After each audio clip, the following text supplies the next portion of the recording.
réveil Skyrock PLM. La frégate multimission Aquitaine, qui est actuellement déployée au sein du Standing NATO Maritime Groupe 1 de l'OTAN, a effectué une escale opérationnelle aux îles Shetland au nord de l'Écosse. Cette escale a permis de tester la fiabilité de ce point d'appui logistique en bordure de la mer de Norvège, notamment en termes de ravitaillement en carburant de navigation.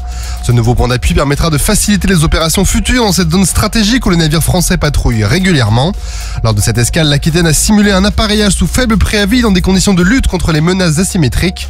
Après cette courte escale, la frégate a repris sa patrouille en mer du Nord pour contribuer au renforcement de la posture défensive et dissuasive de l'OTAN sur son flanc est. Le ministre des Armées Sébastien Lecornu s'est rendu en Arménie pour renforcer les liens avec la France en compagnie de parlementaires et d'industriels français. L'objectif était de confirmer le soutien de la France à l'Arménie, qui est confrontée à des défis sécuritaires dans un environnement régional instable, notamment face aux menaces de l'Azerbaïdjan. La France a promis un soutien en équipement défensif et a déjà livré des jumelles de vision nocturne. Elle envisage aussi la fourniture de missiles sol-air Mistral 3 et de fusils de précision. Des véhicules de transport Bastion et des radars de surveillance GM200 ont également été commandés. De plus, un partenariat de formation entre Saint-Cyr et l'Académie militaire arménienne a été conclu et des cadets arméniens seront désormais formés en France. Un détachement français forme également des militaires arméniens au combat en montagne. La Marine nationale a notifié une commande au dernier fabricant français de sextants. Lors d'une conférence navale, l'amiral Nicolas Vaujour a souligné l'importance des exercices dits de retour aux années 80 pour se prémunir contre les vulnérabilités technologiques. Ainsi, le groupe aéronaval du porte-avions Charles de Gaulle s'entraîne à naviguer sans communication satellite en utilisant des méthodes traditionnelles comme justement le sextant.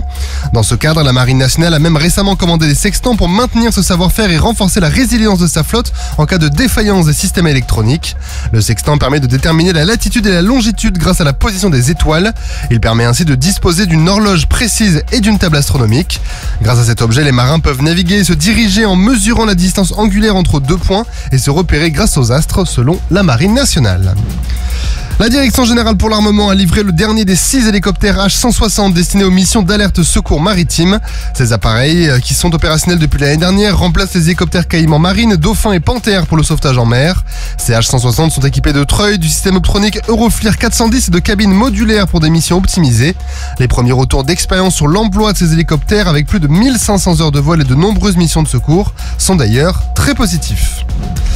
Et depuis aujourd'hui, vendredi 1er mars, une belle initiative de reconnaissance des militaires par les civils débute en France. Aymeric, je te laisse nous en dire plus. Merci Antoine. Et sur Skyrock PLM aujourd'hui, je suis très heureux de recevoir Elodie. Bienvenue dans les studios de Skyrock pour les militaires. Bonjour Aymeric, merci beaucoup. Bonjour aux auditeurs de Skyrock PLM. Merci d'être avec nous. On vous reçoit évidemment pour parler d'une opération qui débute ce 1er mars en France et pour tout le mois de 2024 et pour tous les mois de mars, on espère par la suite. C'est une première d'ailleurs. Comment s'appelle cette opération et quel est son but ? Alors, c'est une opération qui s'appelle tout simplement le mois de mars et l'objectif est de sensibiliser les Français au travail des militaires et à leur sacrifice personnel.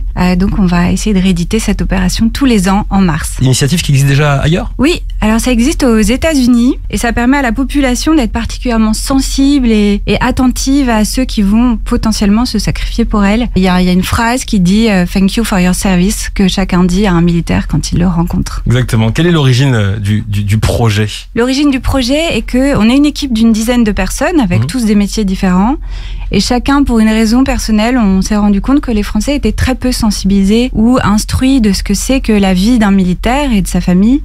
Donc on a décidé de lancer cette opération pour dire aux Français voilà ce qu'ils font, voilà quelles sont leurs contraintes. Tout ça c'est des vies de famille très particulières et on aimerait que les gens le sachent et puissent s'en rendre compte et être spontanément un soutien.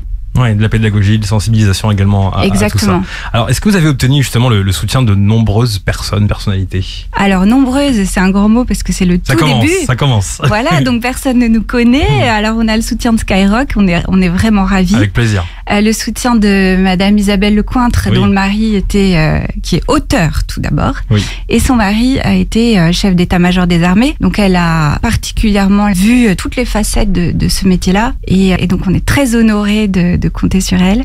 Alors en quoi va consister cette opération et justement comment on peut la soutenir ? On peut la soutenir très simplement en diffusant cette idée et en se mettant soi-même à dire merci, à réfléchir à cette question, à envoyer ça à des gens qui pourraient potentiellement s'y intéresser ou pas encore. En tout cas, cas, chacun peut être un vecteur de sensibilisation et aussi relayer nos opérations sur les réseaux sociaux. Et nous, c'est ce qu'on va faire évidemment sur les réseaux de Skyrock PLM. Vous pouvez compter sur nous et sur l'antenne. Concrètement, est-ce qu'il y aura des actions précises pour ce mois de mars? Alors, il y aura des actions précises puisqu'on invite 31 signatures.